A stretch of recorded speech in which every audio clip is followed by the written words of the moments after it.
欢迎来到新闻频道。当您订阅频道时，演员们会很高兴。在可甜可飒的任安乐背后，我们看到了不止一面的迪丽热巴。每到暑期档都是一众古偶的战场，今年也不例外，多部作品群雄逐鹿，热闹非凡。其中《安乐传》自开播以来，各项收视数据就一直稳步攀升。延伸出的各种话题也在社交平台收获了较高的关注度。迪丽热巴的任安乐一袭红衣空降，带着个人魅力属性极强的角色应援色，成为了古偶大军中一抹不可忽视的亮色。而对于主演迪丽热巴来说，任安乐这个角色也并非乍一看以为的那种舒适区选择，细品之下却多了不少复杂的质感。前期任安乐的明媚艳丽生动，后期弟子元的隐忍厚重伤痛，对角色人格魅力的充沛呈现，让观众看到了他在表演上更加宽阔的维度变化和不被固定模式束缚的能量。安乐传热度高开高走，迪丽热巴反转魅力圈粉。衡量一部剧火不火，收视是最直观的工具。开播前剧集预约量、搜索、电视剧热度榜均排名 Top 1。开播后会员更新26天，热度一直高开高走，站内热度连续21天过万，表现十分优异。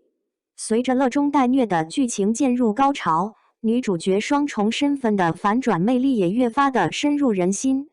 吸引了一波又一波的观众加入到追剧的行列当中。自7月15日开始，《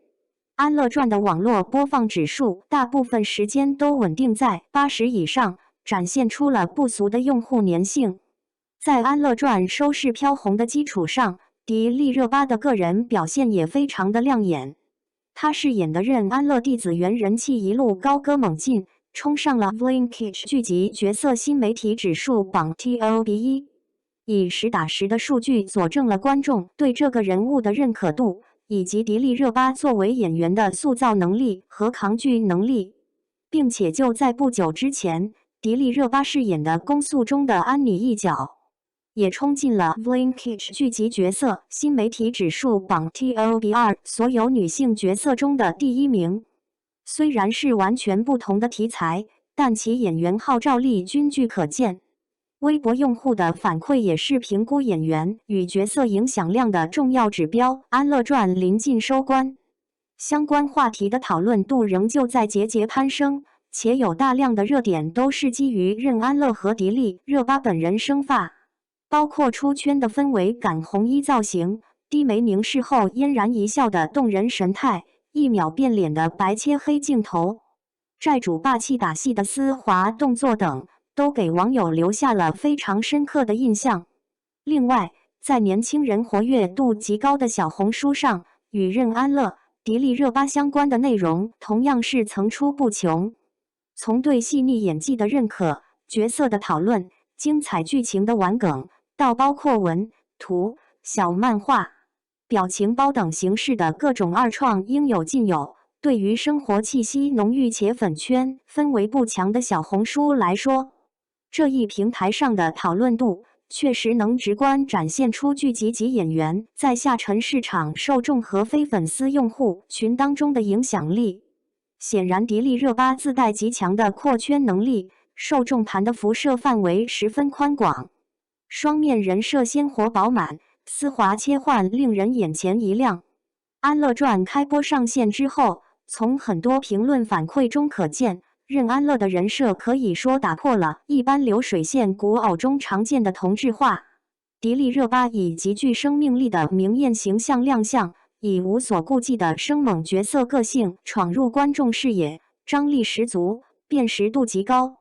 而随着剧情展开，其 A-B 面极致反差的角色设定和表演魅力，双重身份一明一暗上演戏中戏，更是令观众眼前一亮。A 面作为任安乐的她，既是坐拥3万水师的大当家，也是俏皮可爱的显眼包美女。一见到太子寒夜就非她不嫁，疯狂输出虎狼之词，她的存在让该剧立刻就有了轻松幽默的氛围。虽然这样的人设已经足够讨喜，还是难免会让一部分观众误以为傻白甜恋爱脑。很快，B面的弟子元真实身份便在任安乐的马甲下暗中呈现出来，便进一步为角色增添了动人的人物弧光。为了给帝家平反复仇，弟子元苦心筹谋10年，换上了任安乐这个马甲。所谓的恋爱脑，只是他下的一盘大棋，心机与格局都并非表面那般简单，在困境中依然坚韧果敢，勇于对抗命运的飒爽态度，也展现了她身为女性昂扬向上的力量。总的来看，极致的双面人设让角色内核达到了有血有肉、立体饱满的 level， 观众与角色之间的链接也因为优质内容变得更加紧密，轻易就能把自己带入到剧情当中。随着人物的情感上下起伏，忧其所忧，痛其所痛，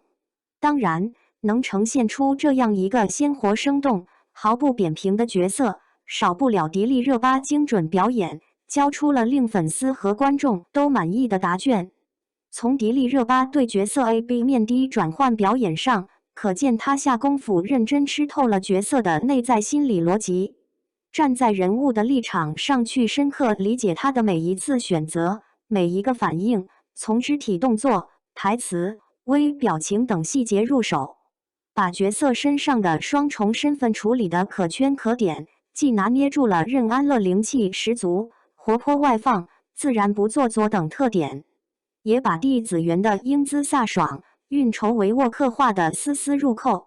特别是当两个马甲随着情境需要微妙切换的时候，迪丽热巴的表现尤其亮眼。上一秒还是嘻嘻哈哈玩世不恭的任安乐，下一秒就可以变成认真严肃的弟子元，分寸之间的掌控力备受观众好评。在情绪起伏非常大的重头戏上，迪丽热巴也贡献出了不少演技高光时刻。例如，在选妃宴上，任安乐看着韩烨一心维护假弟子元，只能无奈苦笑，破碎中又带着坚强隐忍的样子，让不少追剧网友留言直呼看得我好心碎，被安乐的眼神触动了。坚守初心，在表演之路上不断寻找新的可能性。在上图中可以看到，近年来迪丽热巴的影视成绩一直是稳定且优异的，从古装到现代，从青春题材到职场题材，她参演的剧集可以说是逢波必火。其中《长歌行》与《君初相识》《安乐传》3部剧的网络播放指数都超过了80。你是我的荣耀更是取得了2021年剧集网络播放指数第1名的好成绩。与此相对应的，迪丽热巴塑造人物的成活率也非常高。她对各种类型角色明显有着不错的驾驭能力，可活泼灵动，也可坚韧沉稳，在完全不同的人设中挥洒自如，为角色注入了丰沛的灵魂。因此，大部分角色热度都经久不散，具有不错的长线效应。就拿刚刚收官不久的《公诉》来说，迪丽热巴把女主安妮一角处理的层次分明，既有工作中的雷厉风行、坚韧严谨，也有生活中的搞笑可爱、接地气。众所周知，台词量大、术语多是政法题材剧在表演上的难点。公诉播出的过程中，迪丽热巴的原声台词也为观众带去了不小的惊喜，不仅吐字清晰有力，情绪饱满，循序渐进的流畅节奏也是可圈可点，间接促成了不少高燃的庭审名场面，也立住了安妮行走的法典的人设。可以说，公诉充分展现了迪丽热巴对此类证据的驾驭能力和表演上极为宽广的可能性，在合适的时间点出现，为她的演艺生涯增添了更多向上、向前的向度。2023年上半年时间，迪丽热巴交出《公诉》和《安乐传》2部截然不同的作品，可以看出，作为演员，她在保持着扎实、稳健的前进脚步的同时，也在不同的角色中认真打磨自己，完成着自己的成长与蜕变。正如她在采访中曾提到的，在未来的10年，我还想要去做更多新鲜的事情，去激发自己的可能性，看看还有什么东西是自己做得到的。字里行间流露着对职业路径清醒的规划，没有所谓的转型执念，却一直有突破自我、求新求变的决心。既有坚守初心，按照自己的节奏不辍耕耘的韧性，又不缺少挑战未知、拓宽舒适圈的勇气。就像他的角色从来不止一面一样，拥有多维度魅力的迪丽热巴永远值得我们期待。